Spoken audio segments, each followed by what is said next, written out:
Hello दोस्तों, नमस्ते। जैसा कि आपको पता है कि अपन इस चैनल पर जो RSCERT है उदयपुर, जो पाठ्यक्रम का निर्धारण करती है, उसके द्वारा 8वीं बोर्ड परीक्षा 2024 के लिए जो सैंपल पेपर जारी किए गए हैं उनका सॉल्यूशन देख रहे हैं। तो दोस्तों, इस पहले वाले वीडियो के अंदर अपन ने 1 से लेकर 17 प्रश्नों का सॉल्यूशन देख चुके हैं। आज अपन 18वें प्रश्न से सॉल्यूशन देखने वाले हैं। दोस्तों, आपने अगर वो पहला वीडियो नहीं देखा है तो आप डिस्क्रिप्शन में लिंक दिया हुआ, वहाँ से जाकर पहला वीडियो पहले देखें, उसके बाद में ये वीडियो देखें। तो दोस्तों, मैं बता दूं आपको, इस चैनल पर जो RSCERT द्वारा जारी किए गए सभी मॉडल पेपर का सॉल्यूशन व्याख्यात्मक रूप से मिलेगा और सभी डेस्क वर्ड का, सभी सब्जेक्टों का जो भी प्रश्न दिए हुए हैं, मॉडल पेपर दिए हुए हैं, उनका व्याख्यात्मक हल इस चैनल पर आपको मिलने वाला है। तो आप चैनल को सब्सक्राइब कर लीजिए, बेल आइकन को ऑन कर लीजिए, ताकि जैसे मैं वीडियो अपलोड करूँ आपको मिल जाएगा, वीडियो आपको सर्च नहीं करना पड़ेगा। और डिस्क्रिप्शन में टेलीग्राम चैनल लिंक दिया हुआ है, वहाँ से टेलीग्राम चैनल ज्वाइन कर लीजिए। वहाँ से आपको इन सभी की PDF भी मिलती रहेगी और आपके लगातार वीडियो के अपडेट भी आपको मिलते रहेंगे। तो दोस्तों, शुरू करते हैं। अपन यहाँ तक पिछले जो वीडियो है उसके अंदर 17 तक सवाल देख चुके थे। आज अपन 18वें सवाल से आगे देखते हैं। तो शुरू करते हैं दोस्तों 18वां सवाल। 18वां सवाल इसके अंदर दिया हुआ है, किसी समांतर चतुर्भुज के दो आसन कोणों का अनुपात 3:2 है, तो समांतर चतुर्भुज के सभी कोणों का माप ज्ञात कीजिए। तो सबसे पहले आपको क्या करना है दोस्तों, इसके अंदर आपको यहाँ एक समांतर चतुर्भुज बनाना है। समांतर चतुर्भुज क्या होता है? इसके अंदर आमने सामने की भुजा एक दूसरे के समांतर होती है, यानी ये भुजा है वो इसके समांतर होगी, बराबर होगी, और ये भुजा इसके समांतर होगी और बराबर होगी। और आसन कोण है, आसन का मतलब होता है पड़ोसी कोण, यानी कोई भी दो आप ले लो, चाहे आप ये दो ले लो, चाहे आप ये दो ले लो, कोई से भी ले लो। जैसे मैं ये दो कोण ले लेता हूं, तो इन दोनों कोणों का योग 180 होता है, क्योंकि चतुर्भुज के चारों अंत कोणों का योग 360 होता है, तो इनके दो का 180 रहेगा, तो इन दो का भी 180 रहेगा। तो आपको सिंपल डायग्राम बनाना है और यहाँ पे आपको कोण दर्शा देने हैं। आपके ये गोला लगा के 180 वगैरह आपको नहीं लिखना है। आपको क्या करना है, सिंपल कोण जो डायग्राम है वो बनाना है। तो दोस्तों, इसके अंदर दो आसन कोण हैं, उनका अनुपात है 3:2। तो इसके अंदर अपन लिखेंगे, क्या लिखेंगे, आराम से इसको देखना किस तरह से बोर्ड एग्जाम में करना है, क्योंकि पूरा लिखोगे तो ही नंबर मिलेगा। लिखेंगे समांतर चतुर्भुज, सहचे भी लिख सकते हैं, के आसन कोणों का अनुपात, आसन कोणों का अनुपात जो इसने दे रखा है पहले से, वो लिखना है। क्या लिखना है? 3:2। अब क्या लिखेंगे, जैसे इन कोणों को मानेंगे तो कोण बराबर कितने, 3 वाले को तो लिख देते हैं 3x, तथा दूसरे को लिख देते हैं 2x। ठीक है। अब इसमें क्या होगा दोस्तों, इसके अंदर आसन कोणों का योग कितना होगा, 180 होगा। एक तो आप इस तरह से कर सकते हैं, एक आप चारों कोणों को भी कर सकते हैं। जैसे आपको इसने 2x लिया तो ये कोण भी कितना हो जाएगा, 2x। आप ये लिख सकते हैं यहाँ। ये तीसरा कोण आपने 3x लिया तो ये भी होगा 3x। तो इसके अंदर आप क्या हो जाएगा दोस्तों कि 2 तो 2x हो जाएंगे, 2 3x हो जाएंगे। इसके अंदर आप डायग्राम में आराम से नहीं दिख रहा है, आप आराम से अच्छा बना के लिखें। तो आप क्या लिखेंगे, समांतर चतुर्भुज के सम्मुख कोण बराबर होते हैं, सम्मुख कोण बराबर होते हैं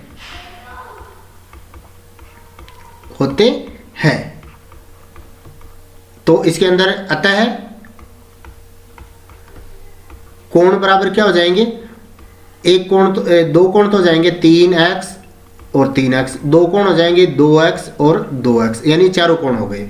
अब अपन लिखेंगे समांतर चतुर्भुज के चारों अंत कोणों का योग। तो समांतर चतुर्भुज के चारों अंत कोणों का योग,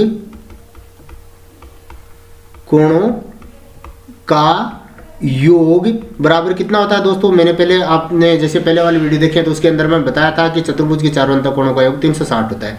अब चारों कोण कौन से हैं, एक तो 3x, दूसरा भी 3x, तीसरा 2x, चौथा 2x, तो कितना हो गया, बराबर 360। अब बराबर के नीचे बराबर 360 के नीचे 360, ये कितने हो गए, 3 और 3 6x, और 6 2 8 और 2 10, यानी 10x बराबर क्या आ गया, 360। अब x बराबर क्या आ जाएगा दोस्तों, 360, और x इधर गुणा में है तो इधर आएगा तो भाग में आ जाएगा बटे 10। तो 360 में देखो 1 0 से 1 0 कट गई तो कितना आया, 36, यानी x बराबर 36 आया। तो अपन यहाँ आपको नीचे लिखना है, मैं यहाँ लिख रहा हूँ, नीचे जगह नहीं है इसलिए। अतः कोण बराबर क्या आएंगे, 3x वाले का क्या आएगा, 3 × 36, तो 36 को अपन 3 से गुणा करेंगे तो कितना आएगा दोस्तों, 108 आएगा। तो इसके अंदर 108 लिखेंगे तो इसके अंदर एक कोण 108 का, दूसरा कोण भी 108 और दूसरा कोण क्या आ जाएगा 2 अक्ष यानी 2 गुणा 36, तो कितना आ जाएगा 72 आ जाएगा। तो इस तरह से 108 और 72 इसके अंदर अपने इसके आंसर आ जाएंगे। तो ये हो गया अपना 18 सवाल। अब देखते हैं अपन नेक्स्ट क्वेश्चन। अगला प्रश्न है दोस्तों कि 12,000 रुपए का 2 वर्ष के लिए 10% वार्षिक दर से साधारण ब्याज एवं चक्रवृद्धि ब्याज का अंतर ज्ञात कीजिए जबकि ब्याज वार्षिक संयोजित है। तो अपन इसके अंदर 2 पार्टीशन करेंगे दोस्तों। आपके अंदर इसके अंदर काफी जगह मिलेगी, यहाँ पे थोड़े मोटे अक्षर लिखे जा रहे हैं इसलिए कम जगह दिख रही है। इस साइड में तो अपन करेंगे साधारण ब्याज। साधारण ब्याज का सूत्र क्या होता है, SI बराबर PRT बटे 100। आपको सीधा सीधा आराम से इजी वे में लिखना है। SI का मतलब होता है सिंपल इंटरेस्ट, P का मतलब होता है मूलधन, R का मतलब होता है दर और T का मतलब होता है समय और बटे 100 है। तो सिंपल इंटरेस्ट यानी साधारण ब्याज कितना आएगा, P की जगह अपन 12,000 लिखेंगे, R की जगह क्या लिखेंगे दोस्तों, यानी दर कितनी है 10 और T के अंदर टाइम कितना 2 वर्ष बटे 100। अब देखो दोस्तों 1 2 0 है तो इधर 2 0 अपन ने काट दिए। तो SI बराबर क्या आया दोस्तों, SI बराबर आया 120 गुणा 10 गुणा 2, 10 को 2 से गुणा किया कितना आया 20 आ गया। तो SI कितना आ गया दोस्तों, इसके अंदर 12 का पाटा 2 बार बोला, देखो इजी वे में गुणा करना सिखा रहा हूँ। 12 का पाटा 2 बार बोला कितना आया 24, 1 और 2 0 है तो 24, यानी 2400 रुपये इसके अंदर साधारण ब्याज आ गया। अब अपन क्या करेंगे, जो चक्रवर्ती ब्याज, तो चक्रवर्ती ब्याज क्या आएगा दोस्तों, ब्याज ज्ञात करने के लिए अपन सूत्र लगाते हैं दोस्तों। चक्रवर्ती ब्याज का क्या सूत्र होता है, आपने पढ़ा होगा, याद होगा आपको, क्या होता है मूलधन यानी P कोष्टक के अंदर 100 प्लस दर बटा 100 की घात समय यानी T माइनस मूलधन यानी P। तो अब इसके अंदर ये सूत्र आप याद कर लेंगे क्योंकि दोस्तों सूत्रों से ही सवाल होंगे। तो P कितना है दोस्तों, मूलधन यानी 12,000, फिर 100 प्लस दर कितनी है 10 बटे 100 की घात समय कितना है दोस्तों 2 वर्ष और माइनस P यानी मूलधन कितना है 12,000। अब देखो इसको हल करते हैं, ये कितना आ गया 12,000 आ गया। अब देखो दोस्तों इसके अंदर क्या है 100 और 10 कितने होते हैं 110 बटे 100 की घात समय कितना है 2, तो घात 2 माइनस 12,000। ठीक है दोस्तों, अब इसको अपन आगे लिख लेते हैं। देखो 12,000 गुणा 100 बटे 110 बटे 100 की घात 2 है तो 110 बटे 100 एक बार गुणा 110 बटे 100 दूसरी बार और माइनस 12,000 आपको यहाँ लिखना है। अब अपन जीरो काट देते हैं। देखो 1 0 2 0 1 0 2 0 1 0 2 0, तो क्या हो गया दोस्तों, इधर से काट दो चाहे इनसे काट दो, 1 0 2 0। अब अपने पास क्या बचा दोस्तों, मैं इधर मिटा के इधर लिख देता हूँ, आपको इजी वे में समझ में आ जाएगा। अब इसमें अपने पास क्या बचा, इधर बचा 120 गुणा 11 गुणा 11 11 गुणा 11 और माइनस है आपका 12,000। ठीक है दोस्तों, अब देखो इसके अंदर अब क्या करते हैं अपन, 11 को 11 से गुणा करेंगे। देखो 120 गुणा 11 को 11 से गुणा करेंगे 121 आएगा माइनस 12,000 आएगा। अब आपको क्या करना है, पहले 120 को 121 से गुणा करना है और जो भी आए उसमें से 12,000 आपको घटाना है। तो अपन क्या करते हैं 120 को 121 से गुणा कर लेते हैं, तो ये अपने पास आएगा दोस्तों 14,520 14,520। अब अपन क्या करेंगे दोस्तों, 14,520 में से 12,000 घटाएंगे तो कितना आ जाएगा दोस्तों, इसके अंदर 12,000 घटाए तो 2,520 रुपये, ये आ गया आपका चक्रवर्ती ब्याज। जबकि साधारण ब्याज आपको ध्यान में हो तो कितना आया था अपने पास, ज्ञात किया था 2,400।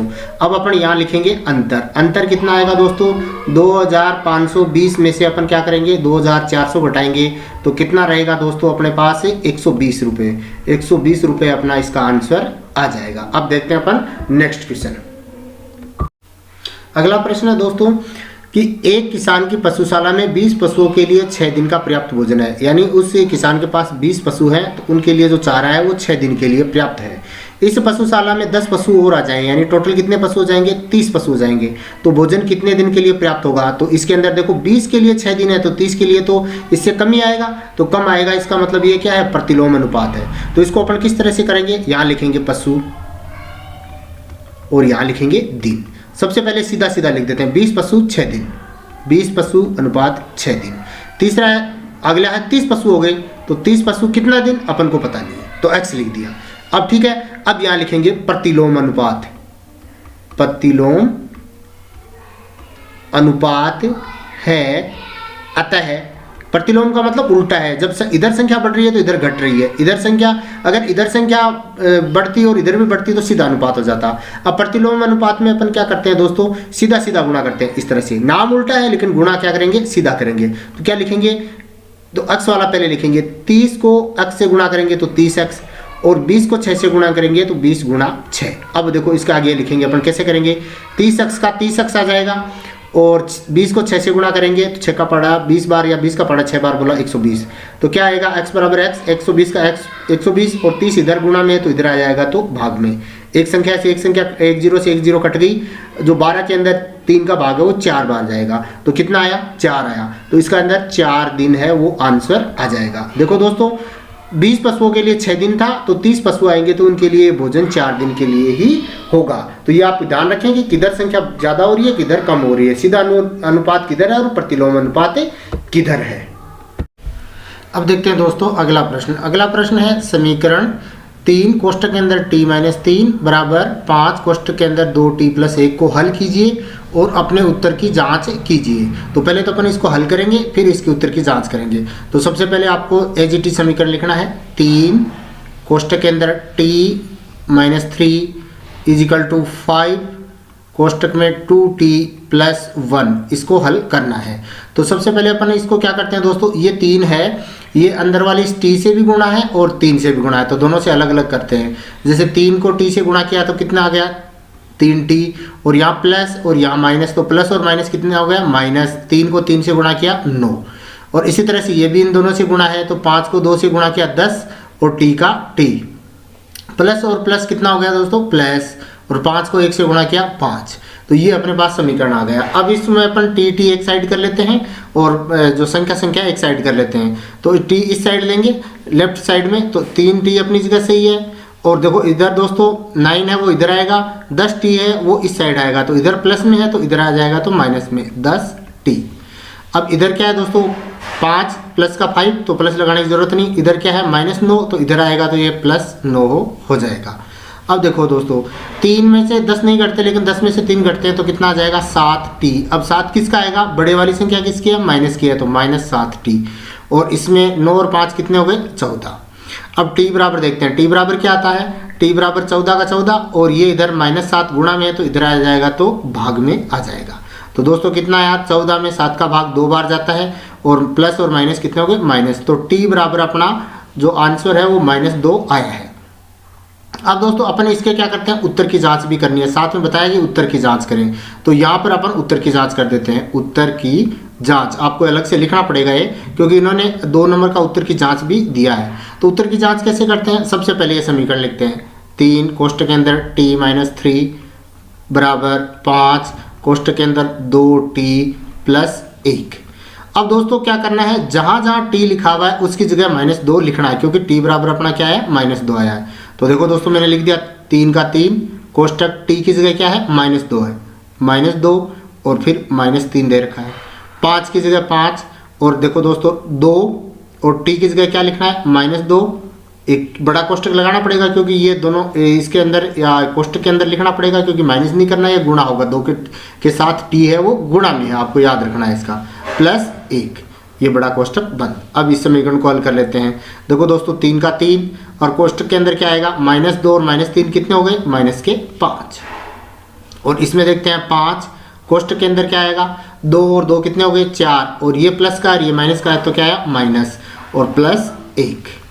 ठीक है दोस्तों, अब देखो 3 को 5 से गुणा करेंगे कितना आएगा, 15, और प्लस माइनस क्या हो गया, माइनस, और इधर देखो 5 का 5, और कोष्ठक के अंदर क्या आएगा, -का 4 और प्लस का 1 है, तो 4 में से 1 घटाएंगे कितना बचेगा, 3। बड़ी संख्या कौन सी है, माइनस की है, तो माइनस का 3, तो इधर तो -15 है ही, और ये हो गया 5 का पाड़ा 3 बार बोला 15, और प्लस और माइनस माइनस। अब देखो -15 और -15 दोनों बराबर आ गए, तो अपन क्या लिखेंगे, इति सिद्धम, या यही सिद्ध करना था, आप कुछ भी लिख सकते हैं।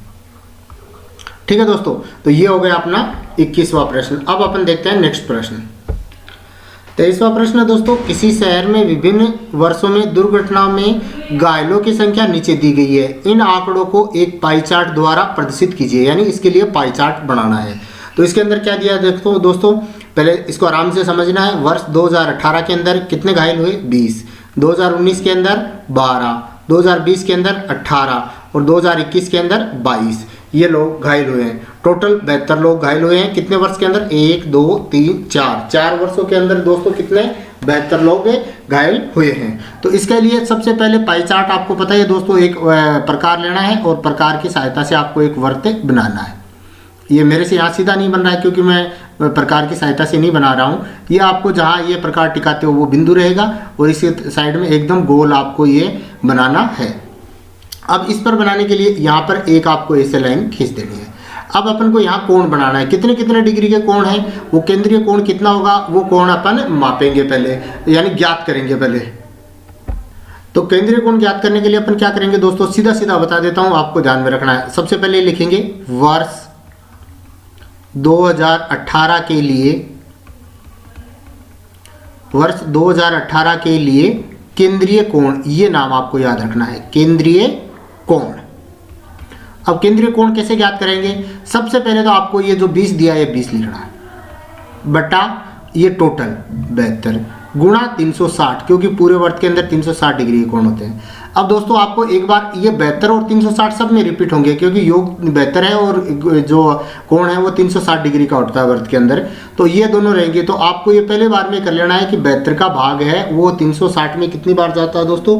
5 बार जाता है। तो ये एक बार में ही काट लेना ताकि बार बार नहीं करना पड़े। फिर अपने पास क्या आएगा? 20 गुणा 5 बराबर 100 डिग्री, यानी 2018 के लिए कौन केंद्रीय कोण है वो कितना आ जाएगा? 100 डिग्री का आ जाएगा। इसी तरह से आप क्या करोगे, वर्ष 2019 के लिए ज्ञात कर लोगे। वर्ष 2019 के लिए केंद्रीय कोण आपको पूरी लाइन लिखनी है, मैंने शॉर्टकट लिखा है। और इसके अंदर 2019 में कितने हैं? 12 घायल हुए, तो कितने लिखेंगे? 12 बटे टोटल 72 गुणा 360। अब 360 में 72 है का भाग है वो 5 बार जाता है, तो कितना बचा दोस्तों अपने पास? 12, तो ये गुणा 5, तो 12 का पाड़ा 5 बार बोलते कितना आता है? 60। तो 2019 के लिए केंद्रीय कोण कितना हो गया? 60 डिग्री हो गया। इसी तरह से अगला ज्ञात कर लेते हैं। वर्ष 2020 के लिए केंद्रीय कोण कितना रहेगा दोस्तों?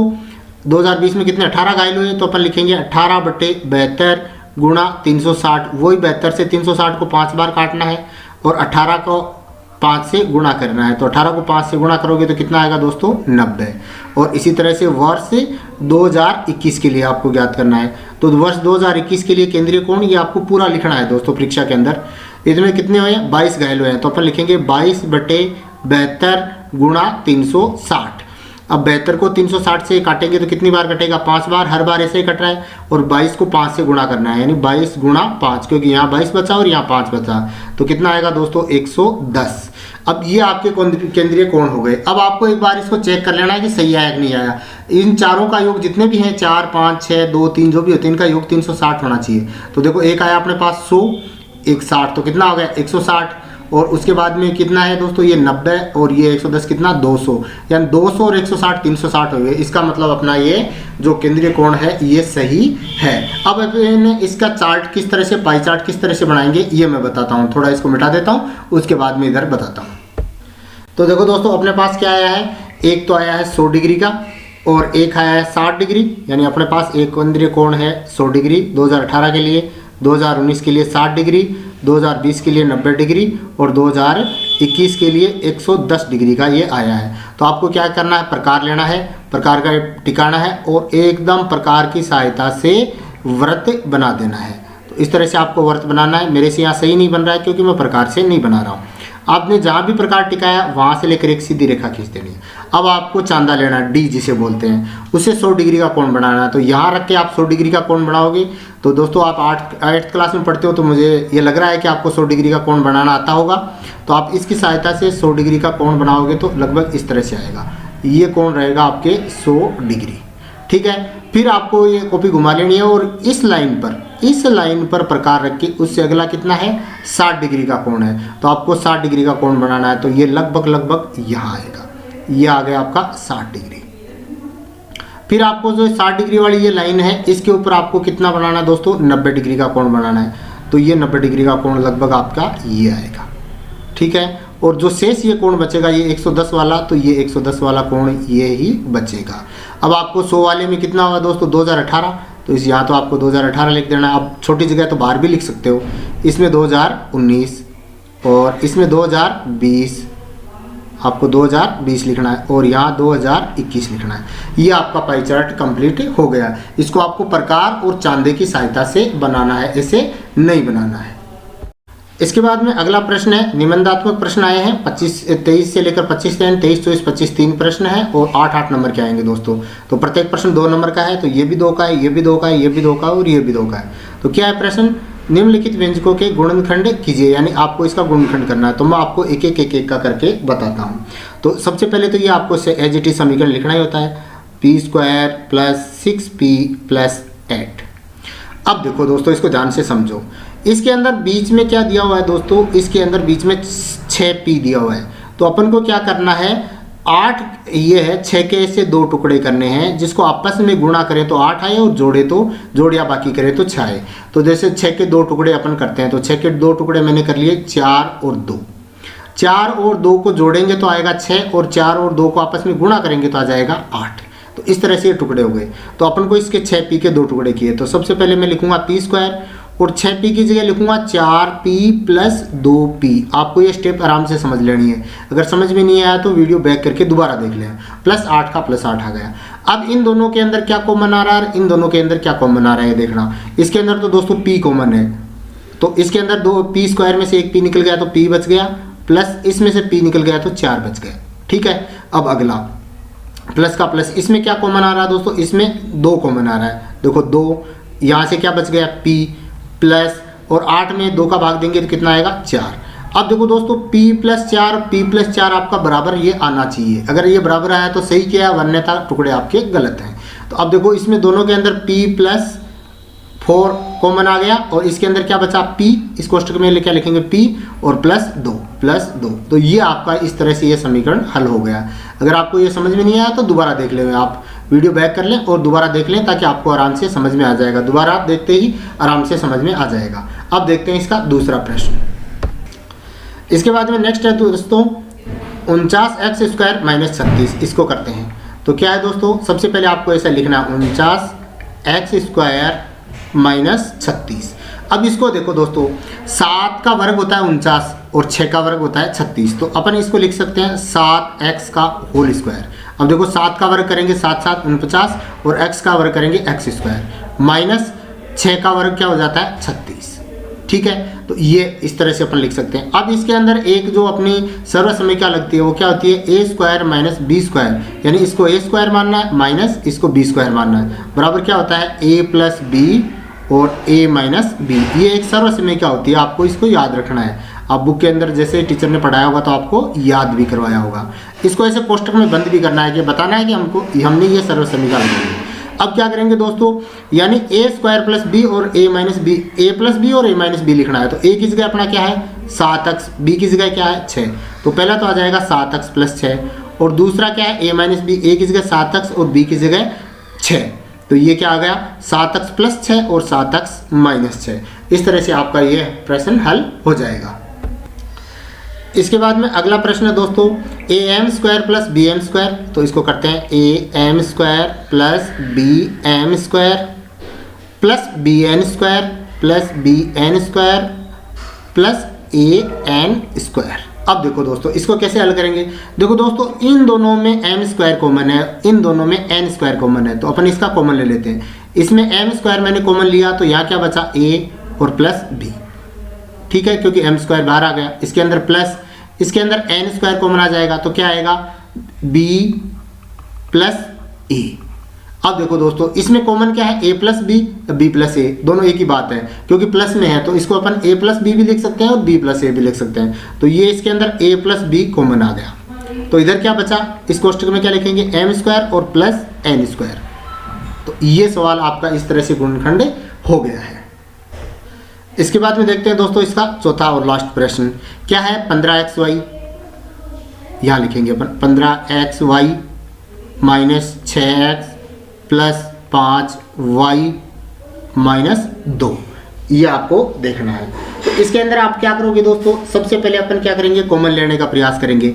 तो इसके अंदर देखो दोस्तों इसके अंदर क्या कॉमन आया है, इसके अंदर देखो एक तो x कॉमन है, इसमें भी x है और इसमें भी x है, और इसके अंदर एक क्या है 3 का भाग इसमें भी जाता है, 3 का भाग 6 में भी जाता है, तो 3x कॉमन आ जाएगा। अब 15 के अंदर 3 का भाग देंगे तो क्या आएगा 5, और x यहाँ बाहर आई गया, y बचा, माइनस का माइनस, 3 का भाग 6 में देंगे तो क्या आएगा 2, और x बाहर आई गया। अब इस तरह से, अब देखो दोस्तों 5y माइनस 2, तो यहाँ 5y माइनस 2 है, तो इसके अंदर अपन कोई चीज़ कॉमन नहीं आ रही है तो अपन एक कॉमन ले लेते हैं, क्योंकि एक तो दोनों में रहेगा, तो इसका क्या आ जाएगा 5y माइनस 2। आपको इस तरह से ध्यान रखना दोस्तों, इसमें एक कॉमन लिया है अपन ने, तो ये लेना ही है आपको। अब देखो 5y माइनस 2 इसके अंदर भी आ रहा है और इसके अंदर भी आ रहा है, तो दोनों के अंदर ये कॉमन आ गया, और इधर क्या बचा दूसरे कोष्टक में 3x प्लस 1। तो ये इस तरह से आपका ये समीकरण हल हो गया है। अब देखते हैं दोस्तों नेक्स्ट प्रश्न। इसके बाद में अगला प्रश्न है दोस्तों, तो इसके अंदर 2 प्रश्न हैं 4-4 नंबर के। तो एक घनाभाकार डिब्बे का आयतन 1800 घन सेंटीमीटर है। क्या है 1800 घन सेंटीमीटर। इसकी लंबाई और चौड़ाई क्रम से 40 सेंटीमीटर और 30 सेंटीमीटर है। तो डब्बे की कहीं लिखा हुआ है डब्बे की ऊंचाई ज्ञात कीजिए। तो सबसे पहले अपन को क्या है, इसके अंदर आयतन दिया है, तो सबसे पहले तो अपन को क्या लिखना है, जो चीज़ें दी हुई है वो लिखनी होती है। तो जैसे आपको मैं यहाँ लिख देता हूँ, क्या लिखना है, आयतन कितना है,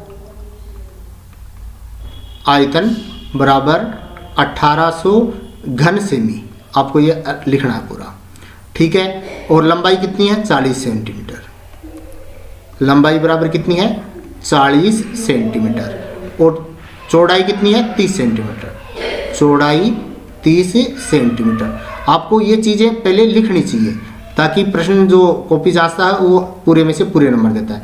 अब आयतन का क्या सूत्र होता है, तो अपन लिखेंगे घनाभ, आपको ये याद होगा, घनाभ का आयतन बराबर क्या होता है दोस्तों, लंबाई गुणा चौड़ाई गुणा ऊंचाई।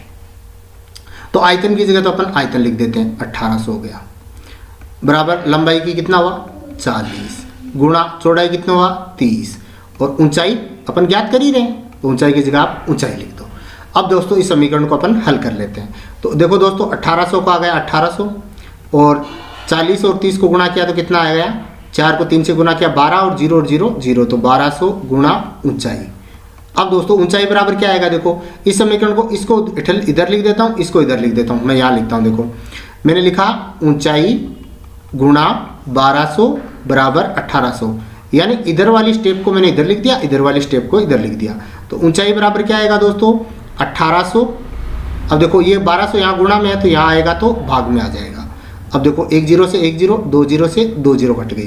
तो अब देखो क्या बचा दोस्तों, अपने पास बचा है 18/12।